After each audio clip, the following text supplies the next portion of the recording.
तो साथियों, आज का जो शहादत दिवस है, आज जो हमारे राजा शंकर साहब और रघुनाथ साहब जो शहादत दिए थे या बलिदानी हुए थे, उसके पीछे कारण था कि उन्होंने अपनी भाषा, धर्म, संस्कृति और क्षेत्र, इलाका, जल, जंगल, जमीन और उसका जो जितना भूभाग था उनके अपने हिस्से का, अपने राज्य का, वो अंग्रेजों के अधीन था। तो वो सब छटपटाते थे कि यहाँ मेरी भारत धर्म संस्कृति संरक्षित नहीं हो रही है, उसकी सुरक्षा नहीं हो पा रही है, मेरे धन संपत्ति की, मेरे जनता की लूट हो रही है, मेरे जनता के साथ अन्याय अत्याचार हो रहा है, इसलिए इन्हें अंग्रेजों को यहाँ से भगाना चाहिए। इसका प्लान करते थे, उसकी योजना बनाते थे और योजना बना के उससे पहले कुछ लोगों ने लड़ा होगा, लेकिन आजादी के लिए जो पहले जो स्वतंत्रता संग्राम की लड़ाई, इस पूरी तरीके से हमको देश से अंग्रेजों को भगा देना है, ये उद्देश्य साथियों पहले की लड़ाइयां मुगलों के साथ हुई, उससे पहले आर्यों के साथ हुई। तो इस तरीके के, लेकिन जो पूरी तरीके से अंग्रेजों के साथ पूरे पहले भी लड़ाई हुई, लेकिन पूरी तरीके से आजादी की लड़ाई 1857 से स्टार्ट हुई और उसके प्रथम जनक हम इनको मानते हैं राजा शंकर साहब रघुनाथ साहब को, क्योंकि ये राजा थे और प्लानर थे, प्लानिंग करते थे। वो प्लान करके कि किस तरीके से कहां से अटैक किया जाएगा, कब किया जाएगा, कैसी परिस्थितियों में किया जाएगा, कोई प्लान करते थे। आज हमारे समाज के पास, हमारे समुदाय के पास, हमारे लोगों के पास, हमारे क्षेत्र के इलाके, चाहे किसी भी जाति, बिरादरी, धर्म और संप्रदाय का है, इस इलाके का कोई प्रोग्राम नहीं है, इसी इलाके का योजना नहीं कि हम किसी योजनाबद्ध तरीके से हम अपने लोगों को सुरक्षित कर लें, हम अपने उनके धन संपत्ति की कैसे रक्षा कर लें, इसकी कोई योजना नहीं। हमें हमारे धर्माचार्य जी ग्राम गणराज्य की बात कर रहे थे, निश्चित रूप से उसकी स्थापना करना है। श्री कोटवार और ये तमाम जो भंडारी ये सब होते थे, मुकद्दम, कोटवार, इन सब की पुनर्स्थापना करना पड़ेगा। यही तो ग्राम गणराज है, इसकी स्थापना करना पड़ेगा, क्योंकि ये व्यवस्था आज तुम्हारे कंट्रोल में नहीं है। वो व्यवस्था, उस व्यवस्था को अपने हाथ में लेना है तो वो व्यवस्था को पुनर्स्थापित करना पड़ेगा, स्थापित करना पड़ेगा। और वो स्थापित होगा तो क्या होगा, वो रिकॉर्ड आपके पास रहेगा, उस व्यवस्था के पास रहेगा। आज सरपंच के पास जमीन का रिकॉर्ड नहीं कि यहाँ हमारे गांव की भूमि है, हमारे सरपंची क्षेत्र की भूमि कितनी है, कितने हेक्टेयर है, वहाँ कितने जानवर हैं, वहाँ कितने गरीब लोग हैं, कितना ये है, ये सब इसका रिकॉर्ड नहीं है। और इसलिए तो पटवारी बेवकूफ बना देता है, इसलिए तहसीलदार बेवकूफ बना देता है, क्योंकि रिकॉर्ड उसके पास है। और ग्राम गणराज्य व्यवस्था में क्या होती थी, कुछ पहले मुकदमी व्यवस्था में मुकदम के पास पूरी व्यवस्था थी, तभी तो आज भी वो जमा ले रहा है, किसके पास कितनी जमीन, किसके पास कितनी जमीन, बहुत सारी चीजों को भूल गया, क्योंकि उसकी जमीन मेड़ों तक होती थी, उस गांव की जमीन मेड़ों तक होती थी, मेड़ों के आसपास का इलाका, इसलिए मेड़ोया दाई के नाम से मेड़ों की स्थापना करके रखते थे। तो वहां तक का इलाका, और वहां के कब कंट्रोल होगा कि आपके इलाके में कितने तालाब हैं, आपके इलाके में कितने जानवर रहते हैं, किस किस प्रकार के जानवर रहते हैं, कितने पेड़ पौधे हैं। जब इसकी जानकारी आपके खाते में रहेगी, आपके रिकॉर्ड में, आपके मुकदम के रिकॉर्ड में रहेगी, तब आपको न पटवारी बेवकूफ बना सकता और न तहसीलदार बेवकूफ बना सकता। हाँ, तो तहसीलदार पटवारी बनाया नक्शा और बता दिया यहाँ इसकी जमीन ये नहीं है, ये नंबर की जमीन ये है। यदि आप भौतिक सत्यापन के साथ जब गांव का मुकदम अपनी देख रेख में हुआ, उसके एक बंटवारा करवाया है, तो उसको पता है कि वो तहसीलदार को पता है, तहसीलदार को तो पटवारी ने जैसा नक्शा बना के दे दिया वो उसी को ओके कर दिया। जब ओके कर दिया तो गलत हुआ ना, व्यवहार में तो यहाँ बंटवारा अलग हुआ है, मुकदम के साथ हुआ है, गांव वालों के साथ हुआ है, लेकिन वो बंटवारा उधर जाके, क्योंकि आपके पास रिकॉर्ड नहीं है और इसलिए वो आपको बेवकूफ बना देता है, और इसलिए उसकी नकेल पकड़ना है। यदि शासन सत्ता या ये जो नौकर हैं, हमारे जनता के नौकर हैं, अधिकारी कर्मचारी, बोलते हैं ना, वो आपको क्यों लूट रहा है, आपसे क्यों रिश्वत ले रहा है, इसीलिए ले रहा है ना क्योंकि वो साढ़ हो गया है। बोलते हैं ना, गाय बछड़े को यदि खुला छोड़ दो और उसके ऊपर लगाम में नाथ नहीं कसे तो वो खुला हो जाता, साढ़ हो जाता, फिर तुरंत आपको ही मारेगा, आपका साढ़ आपको ही मारेगा। यदि उसके बचपना से उसके नकेल कस दो, नाथ लगा दो, तब फिर वो कभी वो डरेगा कि उसमें नाथ पकड़ लेगा तो मतलब मुझे कंट्रोल में आना पड़ेगा। तो नाथ क्या है, नाथ आपका रिकॉर्ड है, नाथ आपकी व्यवस्था है। आपके गांव में कितनी गरीबी रह करके लोग रहते हैं, कौन बताएगा? सरपंच भी किसी से पैसा लेके या नहीं लेके, किसी का आया, किसी का गरीब का जब मकान बन गया, गरीब का अमीर का मकान बन गया, गरीब का नहीं बना। आपके पास रिकॉर्ड नहीं है, वो रिकॉर्ड प्रस्तुत कर दिया, आपके पास रिकॉर्ड रहना चाहिए। इतने लोग हमारे गांव से बाहर गए, मर गए कई लोग बाहर जाके ये कोरोना काल में। किसी के पास रिकॉर्ड हुआ, किसी ने रिकॉर्ड देखा नहीं।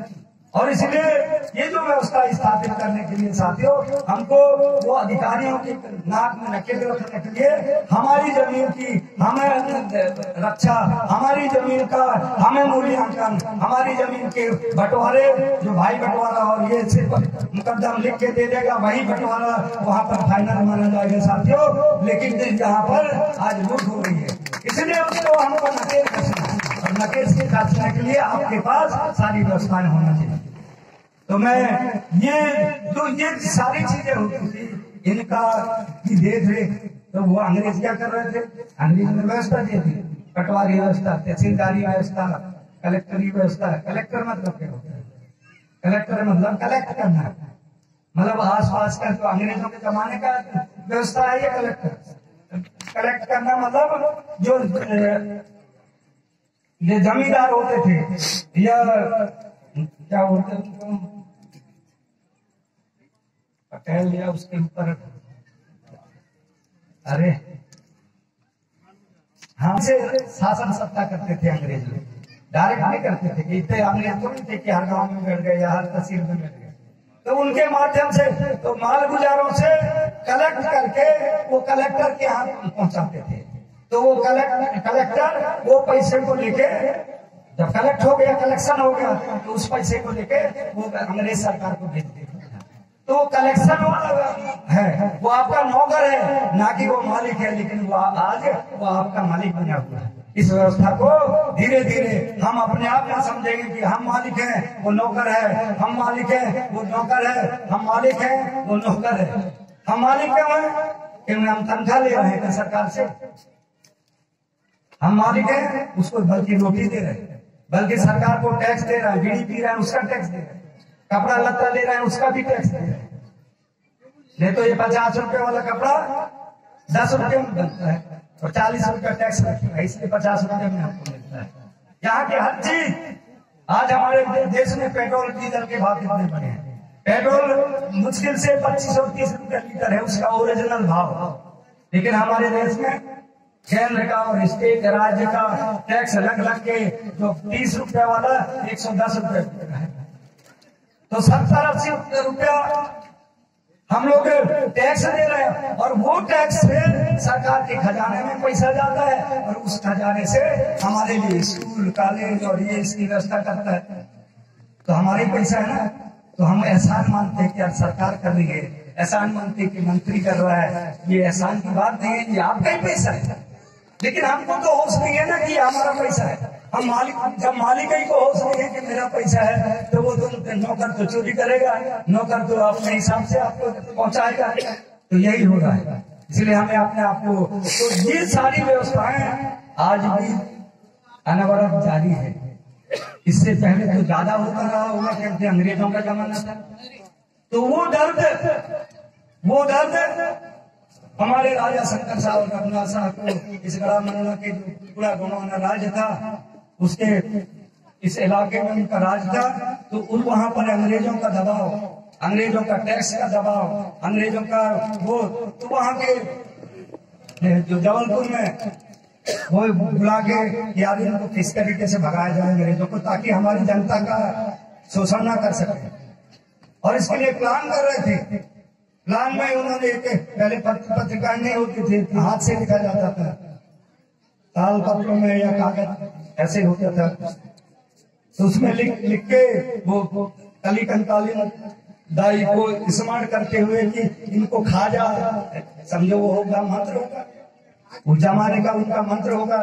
तो ये है कली कंकाली, इन अंग्रेजों को खा जाते, ये मर जाए, ये भाग जाए, इस तरीके से ऐसा उसके कविताओं में लिखा है। आज भी रिकॉर्ड में लिखा है, इसलिए उस बात को मैं ज्यादा नहीं कहूंगा, क्योंकि वो किताबों में उल्लेखित है, किताबों में लिखा हुआ है। तो वो चीजें उसका विरोध करते थे। तो यहाँ धौंसी करने वाले, विरोध करने वाले या उनसे चवन्नी अठन्नी लेके अपनी जीविका चलाने वाले आज भी बहुत सारे मिलते हैं। ऐसे लोग उनको जाके देखे कि अरे साहब ये राजा ये करता है, वहां मंदिर में जाएगा तो अपना हथियार को बाहर कर देगा और वो पूजा पाठ करेगा, या फिर वहां पर रहता है उस टाइम उसको पकड़ लेना। ऐसे कई राजाओं के साथ, तो उनको भी पकड़वा दिया साथियों, और पकड़वा दिया। तो दुनिया के इतिहास का पहला ऐसा वाक्य है।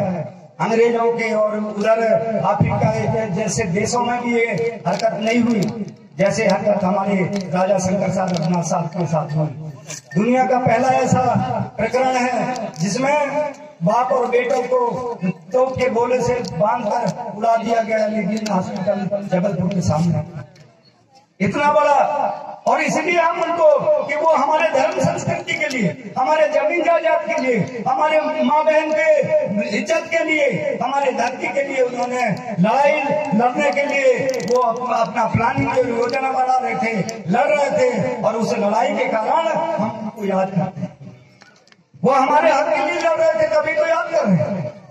आज को भी यहाँ आपके लिए थोड़े बहुत इलाके में कोई अच्छा आदमी लड़ रहा होगा, काम कर रहा होगा, तो बात के लोग कहेंगे यार फलाने व्यक्ति ऐसा था जो यहाँ इस इलाके में ये काम किया, उसको याद किया जाता है। तो उसी तरीके से आज का जो दिवस है, आज का जो दिन है साथियों, उनको याद करने का दिवस है, ताकि उनको याद करके और हम अपने वक्त पहले क्या हो रहा था और अब क्या हो रहा है, यदि आपको वैसा का वैसा ही हो रहा है तो हमको तीसरी आजादी की लड़ाई लड़ने की आवश्यकता है। हमको तीसरी आजादी की लड़ाई छेड़ना पड़ेगा। और जब लड़ाई तो छिड़ चुकी है, उस लड़ाई में आप सब लोगों को वैज्ञानिक तरीके से, मनोवैज्ञानिक तरीके से तैयार होना पड़ेगा, चेतन होना पड़ेगा साथियों, क्योंकि सोया समाज, सोया हुआ लड़ाई नहीं लड़ सकता, मरा समुदाय लड़ाई नहीं लड़ सकता। इसलिए हमें जागृत और चेतन होना पड़ेगा, तब हम दुश्मन से, तब हमारे शोषक से, तब हमारे विरोधी से हम लोग जीत पाएंगे। और इसलिए एक साथी ने कहा देखिए हमारे इनका जो काम है, क्षेत्र में कौन लोग हर जाति और बिरादरी का रहती है, तो इलाके के लिए लड़ा था, अपने राजपाट के भूमि और क्षेत्र की लड़ा था, जल जंगल जमीन के लिए लड़ता है। तो क्या एक ही जाति का थोड़ा रहता है, राजा तो सबका होता है। जैसे आज विधायक और सांसद बनेगा तो सबका विधायक और सांसद कहलाता है, भले ही वो किस पार्टी का, वो जीतने के बाद वो उधर सबका हो जाता है। ये बात भी हमको समझना पड़ेगा, इसलिए उनसे ठास के बोलना पड़ेगा। तू करेगा क्यों नहीं? मंत्री है, किसका मंत्री है? तू सरकार का मंत्री है, और इसलिए हमारा भी मंत्री है, तो तू मंत्री है तो हमारा काम करना तेरा जिम्मेदारी है, दायित्व है। इस तरीके से ठोकर मार के बोलना पड़ेगा। विधायक हो, जनप्रतिनिधि हो, कि बोलना पड़ेगा कि तुम हमारे बीच से गए हो और हम ऊपर से तुमको तनख्वाह भी देते हैं। चलो काम करो तो करो, हम उनको तनख्वाह भी देते हैं, इज्जत तो दे ही रहे हैं और ऊपर से तनख्वाह भी देते हैं। इसलिए उनसे ठास के बात करके और उनको हड़का के बात करके उनसे काम कराना चाहिए। नहीं तो 5 साल तक वेट करो, क्या अगली बार हम अपना वाला बना लेंगे। अरे नहीं बना तो क्या करोगे? क्या ऐसे विरोध करो। इसलिए उनसे हड़का के बोलो, घेर घार के बोलो, 150 होके बोलो कि नहीं ये जनहित का मामला है और इस जनहित के मामले में आपको करना पड़ेगा। नहीं कर रहा है तो रोज अगली बारी इधर इसी इलाके में घुसना। ऐसा एक हड़कावट होना चाहिए। और ये हड़कावट जब आप चेतन में रहेंगे, जागरूक रहेंगे, होशियार रहेंगे, तभी हो पाएगा। और इसलिए होशियारी के लिए हमने जय सेवा जय जोहार के साथ जय संविधान का नारा भी दे दिया। ये दूसरी क्लास की पढ़ाई है। हमारे साथी नहीं कर रहे थे 5वीं अनुसूची 6वीं अनुसूची की लड़ाई हमें लड़ना है, तो निश्चित रूप से अब थोड़ी सी जनचेतना आई, साहित्यिक धार्मिक इस तरीके की थोड़ी बहुत हमारे समुदाय में समझ बढ़ी है। हमारे समुदाय क्या ST SC OBC का जो समुदाय है, इस देश का जो दलित पिछड़ा वर्ग समुदाय है, उसमें हर तरीके से धीरे धीरे चेतना आ रही है। तो अब हमको संवैधानिक स्टेप की तरफ जाना है, मतलब दूसरी क्लास की तरफ जाना पड़ेगा। और दूसरी क्लास में संविधान की पढ़ाई है। जब चेतना आ गई, जब हमें ज्ञान हो गया कि ऐसे एक संगठन हो गया, अरे कई लोग काफी है, एक कोई से भी छोटा मोटा आंदोलन, जैसे इधर कोई बांध का आंदोलन चल रहा है, मेरी जानकारी में आया कि इधर कोई बांध का आंदोलन चल रहा है। अरे मैं कह रहा हूँ 1000-2000 ही लोग उस बांध को निरस्त करवा सकते, लेकिन हिम्मत होना चाहिए।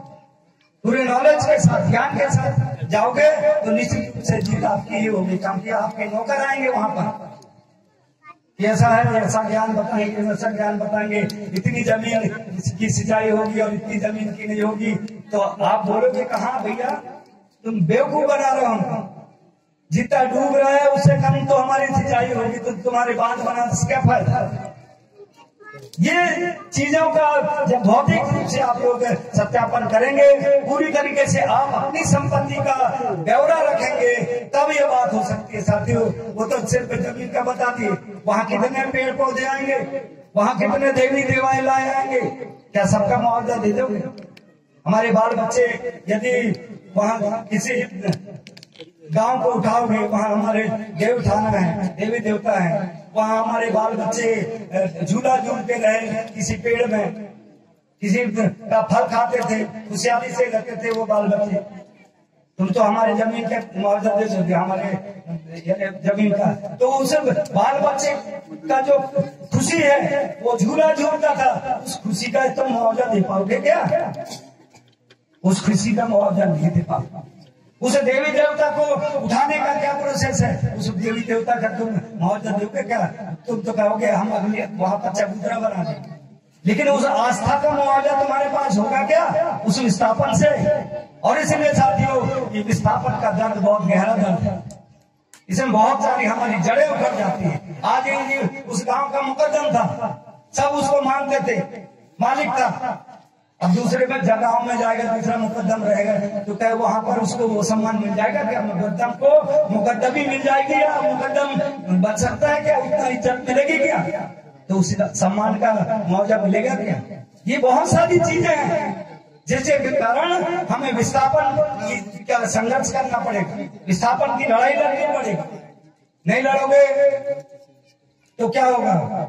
आप तो कहोगे यार जमीन बिक गई, अच्छा मुआवजा मिला, चलो कहीं पर, लेकिन उसका जो असर पड़ेगा, सामाजिक असर, धार्मिक असर, सांस्कृतिक असर, हमारे बाल बच्चों के खुशहाली का असर, एजुकेशन का असर, पर्यावरण का असर, उस असर का मुआवजा आपको नहीं मिलेगा।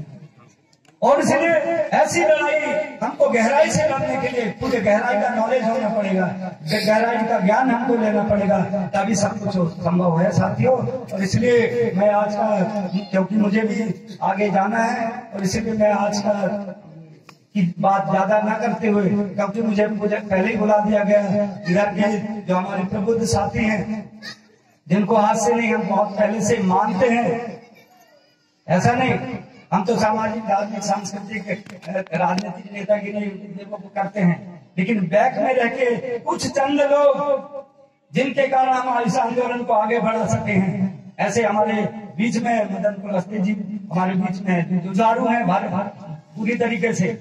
ऐसे लोगों के का भी मार्गदर्शन हम लोगों को चाहिए, क्योंकि हम लोग तो इधर उधर की बात कर सकते हैं, लेकिन वो व्यवस्थित तरीके से बात करेंगे, व्यवस्थित तरीके से हम लोगों को भी, हम बैठ के अंदर ही अंदर, ऐसा नहीं कि हम मंच में बोल रहे हैं तो हमारे ही अपना ज्ञान मिल रहा है, हमारा ही अपना ज्ञान है, नहीं, हम बुद्धिजीवियों के साथ बैठते हैं, उसके आगे पीछे का चिंतन देखते हैं, उसका असर देखते हैं कि ये बात करेंगे तो कितना दूर तक जाएगा, उसका पढ़े लिखे भी जब चिंतन करते हैं और वहां से जब रस निकलता है, उस रस को आपके बीच में डालते हैं तो आपको स्वाद मिलता है।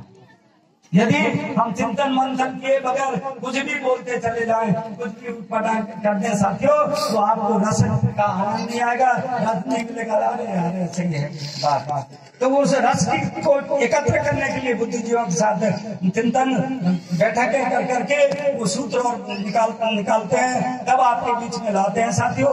ये क्रम व्यवस्थित तरीके से लगातार चलता रहेगा तो निश्चित रूप से हम सफल होंगे। हम कहते हैं कि दोनों राज आएगा, निश्चित रूप से आ जाएगा, लेकिन लाने के तरीके भी तो हमको याद करने पड़े। सामने वाले को ढेर सारे हथियार है, अब एक दो हथियार से लड़ेंगे, एक दो हथियार से लड़ते हैं, उसके पास तो ढेर सारे हथियार हैं। हम कभी जितना उनके पास हथियार हैं उतने ही हथियार हमारे पास हैं।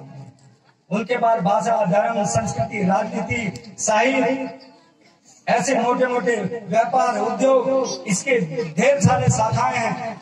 और यही कारण था कि इतने ढेर सारे, जैसे RSS की ढेर सारी शाखाएं, लगभग 70-80 शाखाएं, तो हमने भी प्लान किया हुआ है और उसके ढेर सारी शाखाओं को उन्हीं के लेवल में धीरे धीरे खड़ा करने का प्रयास किया है। क्योंकि मोटी मोटी शाखाएं जल्दी हमको तैयार करके समाज को बताना है, ताकि फिर छोटे छोटे कहानियों के माध्यम से उसका और विस्तार होगा। और सामने ये 5 है तो 5 के सामने लड़ाई होगी तो 19-20 का अंतर हो सकता है साथियों, 0 और 20 का अंतर नहीं हो सकता।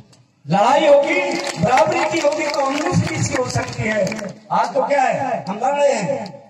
अब लंगड़ा कहे कि अच्छे साथ के साथ 100 मीटर भाग में दौड़े तो कौन जीतेगा? बात वो सही वाला जीतेगा। लंगड़ा तो इंग्लिश करे, उसका टांगे तो क्या करे, अंदर को दौड़ वाले मत इधर उधर भागे। तो ऐसा ही हमारे समुदाय के पूरे हाथ पैर, आंख, नाक, कान को पूरी तरीके से तंदुरुस्त करना पड़ेगा। यानी उन अंगों को, जिस अंग से या शरीर से मतलब नहीं है, शरीर के जितने अंग होते हैं उन सारे अंगों को तैयार करना पड़ेगा। आंख कहते हैं ना, भाषा, धर्म, संस्कृति और ये चश्मा है हमारे आपके, तो इस तरीके से धीरे धीरे तैयार कर रहे हैं। आप लोगों को हिम्मत हारने की जरूरत नहीं। ठीक है, हम तो उतना दूर तक भी सोचते हैं कि आज हम अपने लिए नहीं कर रहे। आजादी की लड़ाई 100 साल तक चली थी। 100 साल बाद अंग्रेजों से हमारी जीत हुई, तो हो सकता है हमारी ये आजादी की लड़ाई, तीसरी आजादी की लड़ाई जो छिड़ी है, ये हमारे पीढ़ी तक ना हासिल हो पाए। तो क्या हासिल ना हो पाए कि हम लड़ाई बंद कर देंगे, फिर आने वाली पीढ़ी के तो बुरा हाल होगा। इसलिए हम ये सोच के लड़े, ये सोच के हमको जागरूक होना चाहिए, ये सोच के हमें भाषा, धर्म, संस्कृति के प्रति जागरूक होना पड़ेगा, ताकि कल को मरेंगे तो कौन जिंदा रहेगा? हमारे बाल ही बच्चे रहेंगे जिंदा। तो हमारे बाल बच्चों में तो हमारी आंख गई है ना, हमारी खून तो गया है। अरे हमारे रूप में वो जिंदा रहेगा, वो हमारे आंदोलन को आगे ले जाएगा, ये वो आंदोलन का लाभ उसको मिलेगा। ये सोच के हमको आंदोलन को चलाना पड़ेगा, ये सोच के हमको इस काम को आगे बढ़ाना पड़ेगा। और स्वाभाविक है, हमारे बाल बच्चे में हमारा ही अंश तो है ना। ठीक है, मर खप गए तो हमारा अंश, हमारी आंखें, हमारे कान, हमारे पूरा शरीर जब हमारे बेटे के रूप में निकला है, बेटी के रूप में निकला है, तो वो उसका यदि उपभोग करेंगे, वो यदि उनको फायदा मिलेगा तो हम उस फायदे के लिए काम करें, इस उद्देश्य से करेंगे तो निश्चित साथियों हो सकता है उससे पहले भी, क्योंकि तब व्यवस्थित होकर लड़ेंगे तो हो सकता है उससे पहले भी हमको परिणाम मिल सकता है। लेकिन बिगड़ लोग और लालच के जाना पड़ेगा, नहीं तो क्या होता है, बहुत सारे संघर्षशील साथी पीछे हो जाते हैं, क्योंकि लालच इधर पालते हैं।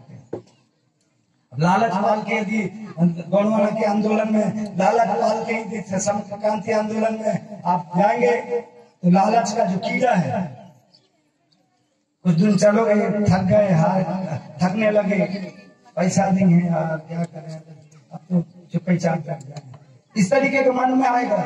कमजोर हो गए, क्या करें, क्योंकि वो इधर कीड़ा बैठा है, अरे कहाँ मेहनत में लगा है यार, शॉर्टकट रास्ता पीछे खींचता है वो लालच की कीड़ा, आपको पीछे खींचेगा, कहे कहाँ लगे हो, इधर से ले लो उधर से ले लो और चलते वो कर लो। लेकिन यदि उस लालच के कीड़े से मुक्त रहे हम तो साथियों सीधे सीधे जाएंगे, उसमें रोक और बाधा कोई नहीं करेगा, क्योंकि सामने जब हिम्मत और ताकत के साथ जा रहे हैं तो वहां पर ऊपर रोकने वाला नहीं होता।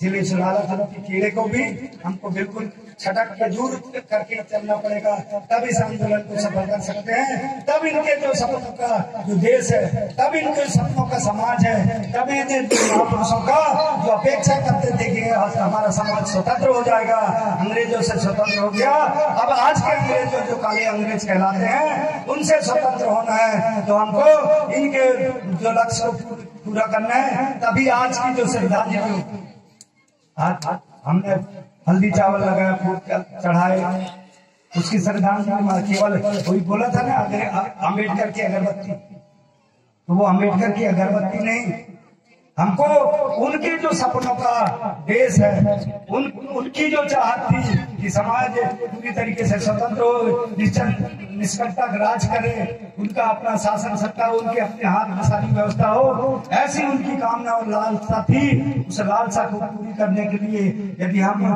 काम करेंगे तब ही कहीं जाकर उनकी जो लालसा पूरी होगी, उनका जो लक्ष्य है वो पूरा होगा, और उस लक्ष्य की और उसकी श्रद्धांजलि भी तभी सार्थक होगी, अन्यथा उनकी श्रद्धांजलि दे रहे हैं वो सार्थक नहीं होगी। इसलिए उसकी श्रद्धांजलि को सार्थक करने के लिए हर समय जब आज हम लोग यहाँ पर बैठे हैं तो हम अगला प्लान, अगले तक एक लक्ष्य बना दें, कोई ना कोई उद्देश्य बना दें कि यहाँ पर पूरे इलाके भर में हम जैसे जय बड़ा देव का या यहाँ पर संवैधानिक अधिकारों की जानकारी से पूरा लबालब भर देंगे हमारे समुदाय को, या एक चैप्टर ले लिए ये लड़ाई हम लड़ रहे हैं, ये विषय है, और इस विषय पर हम अगले इनके शहादत दिवस पर तक हम इसको पूरा कर लेंगे। ऐसा एक लक्ष्य बनाना चाहिए हर ऐसे मौकों पर, हर किसी के जयंती, हर किसी के शहादत दिवस, ऐसे मौके पर एक एक मोटा मोटा लक्ष्य जो सर्व समुदाय के हित का हो, ऐसे लक्ष्य बनाए, और उस लक्ष्य की पूर्ति के लिए हम साल भर प्रयास करें। इनके शहादत दिवस से, इस शहादत दिवस से अगली इनकी शहादत दिवस के आते तक वो काम पूर्ण हो, तो निश्चित रूप से साथियों उस इनके नाम से उस विषय पर आप लगातार काम करेंगे तो निश्चित रूप से आपका वो काम पूरी तरीके से सफल होगा। ये व्यवस्थित तरीके से हम लोगों को काम करना है, तो इसलिए उनको मैं आज श्रद्धांजलि देते हुए आज जो आप लोग खुद तय कर रहे हैं, सब लोग मिलकर तय कर लें कि हम अगले शहादत दिवस जब इसी स्थान पर मनाएंगे, या ये इसी नाम पर ये दूसरे जनपद क्षेत्र में या तीसरे जनपद क्षेत्र में जो 2-3 जनपदों का है उसके बीच में मनाएंगे, तो वहां पर इनके शहादत दिवस के पहले आज का तय किया हुआ कार्यक्रम कि हमें ये करना है और एक साल के अंदर हमको ये हो जाना चाहिए, उसके लिए सब लोग मिलकर करोगे तो साथियों अगला और इससे भव्य काम होगा, और एक नमूना आपको काम के रूप में, नमूना आपका परिश्रम का परिणाम के रूप में दिखाई देगा। तब आपको कितनी खुशी होगी कि लड़ाई और संघर्ष करने से, लगातार लगे रहने से क्या फायदा होता है, ये आप लोगों को सुन अपने आंखों से देखने को मिलेगा। और इसलिए मैं आज के इस श्रद्धांजलि दिवस में हमारे बीच में जो सारे पदाधिकारी आए, हमारे जो आयोजक समिति है और हमारी मातृ शक्तियां हैं, एक बार पुनः उनको सेवा जोहार करता हूँ, क्योंकि आप लोग नहीं हैं तो यहाँ मंच वाले कुछ नहीं है। आप लोगों के कारण आप लोग इकट्ठे भीड़ भाड़ बना के रात भर जय सेवा के गाने सुनते रहे, इसीलिए तो हमारा हौसला बढ़ा, तो हम रात भर भी आप लोगों को मार्गदर्शन देते रहे, जय सेवा सिखाते रहे। यदि आप ही लोग नहीं बैठते उठते, आप ही लोग सभा सम्मेलन में नहीं आते, तो क्या यहाँ सभा सम्मेलन होता? इसलिए आपका हौसला, आप लोगों ने जो बढ़ाया हौसला अगुआ लोगों का, उससे उनका हौसला बढ़ा और इसके कारण ये आंदोलन आगे बढ़ रहा है साथियों, और वो आपके कारण बढ़ रहा है। इसलिए आपको पुनः मैं जय सेवा जवाहर करते हुए अपनी बात को विराम देता हूँ। जय सेवा जवाहर, जय संविधान।